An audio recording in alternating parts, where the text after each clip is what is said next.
For me, it began at my birth. I believe I was born alcoholic. I come from an alcoholic home, at which point in time I felt very uncomfortable within myself during the whole process of going through school. I was very scared, and the neighborhood I grew up in, you put that facade up at the same time. You put a facade up saying that you're okay with everything and nobody's going to, going to attack you or anything like that. You have to build a, I guess what you can say, a status within the community. What neighborhood did you grow up in? Lake Avenue, North Yonkers. At which time, you didn't want to be the best, but you didn't want to be the last one to be picked for a softball team or anything like that. But the reality is that I just didn't feel comfortable. But at the same time, you had to, a pecking order within the community, within the guys you grew up in. I grew up in an Irish Catholic community, but the reality is that you had to fit in, but I wasn't comfortable with it. So when I went through school, I was always uncomfortable. I went to a preparatory seminary, and at that time I left in my junior year, went to Sacred Heart High School, at which time I picked up my first drink at the age of 16, and it did everything for me. Did everything for you in what sense? It made me comfortable. It made me something that I could do and be anything I wanted to be, and I wasn't afraid.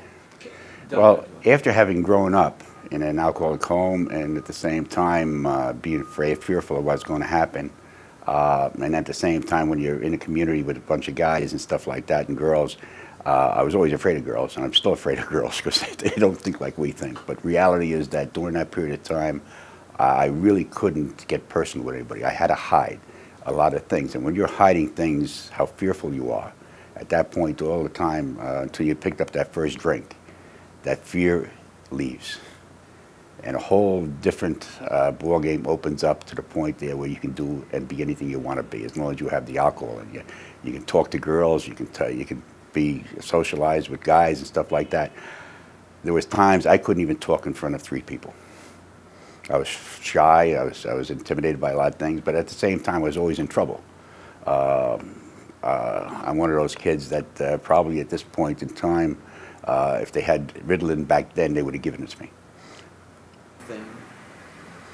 I believe it is. I think that what happens a lot of times there, when you're scared and think you don't want people to really address anything, you're ask any kind of personal questions or anything like that. So you wind up distancing them, and the way to do that is get into trouble, and at the same time they don't want to be part of you because the fact is that, hey, stay away from me. What kind of trouble did you get into? Fights. I was one of those people that that word incorrigible represented. I was one of those kids that probably, if there's trouble someplace, my name was always associated with it.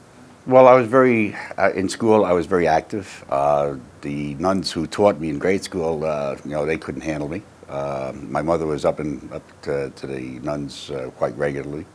And so at that time, it was just one of those things. I was very spirited and very active, and they couldn't control me. Well, what happens is that I began to be able to understand that with alcohol I could do and be anything I wanted to do. And what happened basically was that I wound up starting to drink when I could, when I was able to, on weekends and stuff like that.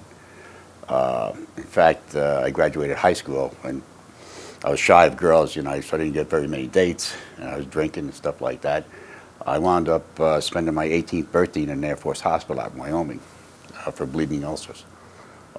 And my birthday's in December, so they released me on December 31st on New Year's Eve, and I went out and bought a quart of booze. So my identity, as far as alcoholism goes, there was no such thing as a social drink in my life. My mother at times, she used to try to control me, and when I came back from tech school, she used to say, "Why don't you drink at home?" And she would buy a couple, few cans of beer or booze or something like that. And at that time, she used to say, 2 beers should be enough. She would buy you booze? Well, yeah. She would say, "Hey, a couple of beers." I was 18 at the time. Don't forget, during those years, 18 was drinking age, and so you went from the park, the candy store, to the bar, and that's the thing. And my dad was, so she was accepting my drinking. And so she used to have a couple of drinks, to watch TV and stuff. But when she started counting my drinks, I wasn't about to to stick around because no, the bartender doesn't count my drinks, so why should she? So I took off and went to the bars, and I stayed in bars.